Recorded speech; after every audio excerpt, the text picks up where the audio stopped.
Okay, ladies and gentlemen, live from the Orleans Hotel and Casino Bowling Alley in Las Vegas, Nevada.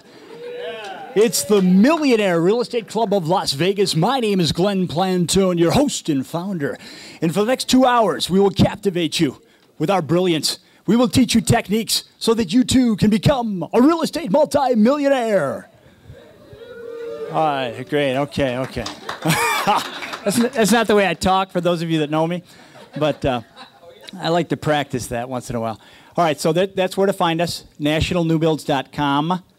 It's hard to see that, I guess. Can the lights be dimmed in the front? Can somebody take care of that? We didn't look at that one. Sabrina, you out there? I'm not going to do it. I'm too busy. MRECLV.com. That's our website for the real estate club. If I'm too loud, let me know and I'll move it back a little bit. RegentClubs.com. And our Las Vegas office number is 405-6480. We do have an office up in Northwest Las Vegas, if anybody ever wants to come up and visit us. And then I'm on the radio about once every 2 months up in the Bay Area. It's rockandrollrealestate.com. And we've got archive shows on there. So if you ever want to get on their website and listen to some of the old shows, that's what you want to do.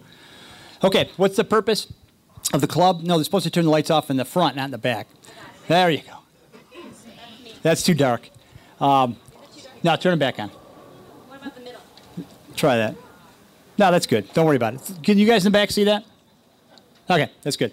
What do we want to do at the club? Well, we want to network and market, network with each other. And I see a lot of people coming in and they want to pass cards out and meet other people. And that's part of the club. I want people to meet and to understand what's going on within the industry. We've got realtors. How many realtors do we have here that are licensed? We've got about, maybe 15. Mortgage people, how many do we have? 1, 2, 3. So we got a lot of mortgage people. And straight investors. So more investors than anything. Good. Any other industries that I might have missed that are related? Home inspection. Good. So we've got a home inspector. Very good. What are you doing, Andy? Contractor. Home stager. That's a good one. Attorney. Ooh, an attorney. There you go. They're hard to find, actually. A good one. Joe, insurance. Thank you very much. Okay, so we've got some, note the people that are here, because if you guys need somebody in those fields, you obviously want to hook up with them during the night. One of the things that I've been very successful at with my own career over the last 5 years is finding trends, finding hot markets, finding undervalued markets, and that's one of the things that we do. I've invested in 03, I was here in Vegas. 04, I was in Phoenix. 05, I was in Albuquerque. Last year, the Carolinas, Costa Rica. So I haven't stayed in any one place because I'm always looking at the undervalued property. And moving on this year, we've been primarily in Orlando, Florida. And what we're doing is hotel condominiums. And we're going to have one of our featured speakers this evening is going to talk about that. The reason why we like that so much is because it's a commercial type application, but it cash flows nicely, where you can't find that with single-family homes anymore. You're, number one, not finding appreciation, but number two, you're not finding cash flow. And the loans are getting harder to get also, as everybody knows, too. So we'll look more into that. Looking at hot deals, obviously, we're always going to present deals. We've got something very unique tonight. The Beatles are going to be up here tonight singing. I think you guys will enjoy that. So we'll share that with you. And, again, we want people to have fun. So, we're going to be throwing T-shirts at you tonight, and I think you'll enjoy tonight. I want to give you my take on real estate as we start out, my tale of two friends. And I want to talk first off about John. John, a friend of mine that went down to Phoenix with me in 04, bought 3 houses, probably had $100,000 equity in each one of those 3 houses, refinanced them against my advice, continued to refinance them as they went up in value.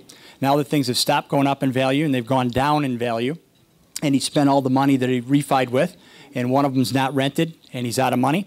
He's actually thinking of walking away from 3 houses in Phoenix. And where's Corinne? Corinne, I always pronounce your name right. Wrong. You here? You just sent me an email today. Raise your hand. Come on. Hello. Hello. You just sent me an email today and saying a lot of people that have been in the real estate business over the last couple of years are having trouble now because they put on those interest-only loans, those payment option arms. They bought in with Pete, or my second guy. Bought probably 15 houses over a 2-3 year period. And what he did is he put a lot of zero money down, 5% maybe. So all of these things were payment option arms where the prices or the loans went up over time. He's basically upside down in all of them. Sold a couple of them and flipped and did well with those. but the ones he hung on to ended up with serious negative cash flows. You know, $1,800 your mortgage payment, you're renting for $11, you got a $700 a month negative cash flow, and guess what? Prices started going down in markets like Albuquerque and markets like Phoenix where they stopped going up. So if you don't time yourself right, you're really going to be screwed, and that's why there's so many people out there that are in trouble. In some of these states. That's why foreclosures are #1 in Nevada. And they've been #1 for, I think, 6 months straight. And it's only going to get worse. And as you know, especially with them tightening up the loans, and we're going to talk a little bit about that tonight too. So my question is, why do people, you know, get something with a 5% or zero money down? Because they want to control real estate. They want to leverage their money, their property. And that's smart. That's fine if you're in a market that's going up. But what they don't look at the risk. What happens if it stops going up? What happens if I put a bad note in 3 years, it doesn't go up, and the note converts and changes? You've got to be prepared for the long term. That's why I'm always harping to my people, 20% down, fully amortized. That's what I do. Every one I buy is 20% down, fully amortized. If I can't afford to do that, I don't do it. But I don't get in trouble either. So I'm a guy with 22 properties with lots of equity, and I'm in very good shape. I'm not worried about what happens. My values can come way down. I don't have to sell anything because I've got positive cash flows in all my properties. So you've just got to analyze the big picture and what could happen in the long term, and that's what most of these people haven't done. So I was talking to Travis earlier.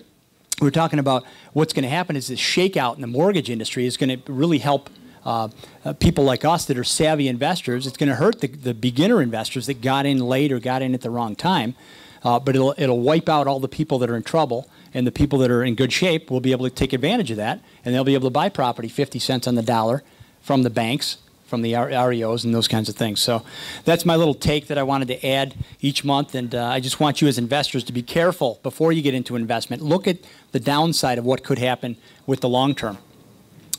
Okay, sponsors. Previously, we've had the MMA mortgage program. We've had 1031 IPX. We've had home tenders. Where's Audra? Come on up here for a second. I want to share a story with you. For those of you that might have been to meeting 2, I think it was, meeting 3. Audra's company came in and did the little speech here, and I actually use these guys. Now, what Home Tenders does is they come in and they find a tenant for you that moves into your house that you're selling. They move in with nice furniture. These guys make sure they stage it properly. It looks great. Obviously, we all know that a house that's fully staged looks good. It's going to sell faster. There's people in it. Nobody's going to break into it. You're not going to lose anything. And that happened in my house that I closed on about 3 weeks ago. Paid $177 3 years ago. Sold it for $250. So if anybody says the market in Vegas is bad, it's come down a little bit. It's slow. But if you bought at the right time at $177 in 2003 or 4, and you sell it, and I sold it $20,000 below what everybody else was asking. It went quickly. It looked great, and it's because I think this is a big part of it. You want to say hello real quick? Yes. Hello. I have tons of information. If you guys would come talk with me afterwards, I'd love to share a little bit more. I pretty much touched on all the bases here. Another thing is a lot of people don't know is homeowners insurance goes through the roof if you have a vacant home. So that's another good thing with our company. So I think that's it. Thanks, you. Aubrey will be up in the front if you guys want to get with her. But that's a very good service. So anybody that's a realtor in the room, if you don't know about that service, and I think I got an email about 6 months ago about it, and then I called them up and talked to them, and to me it worked great. So that's one of the services that I think is really good. American Family Insurance we've had as a previous sponsor, and I most of my stuff is with American Family. Community Bank of Nevada. Stephanie's up, and she's going to talk a little bit later. And then we've had Biloxi and the Go Zone.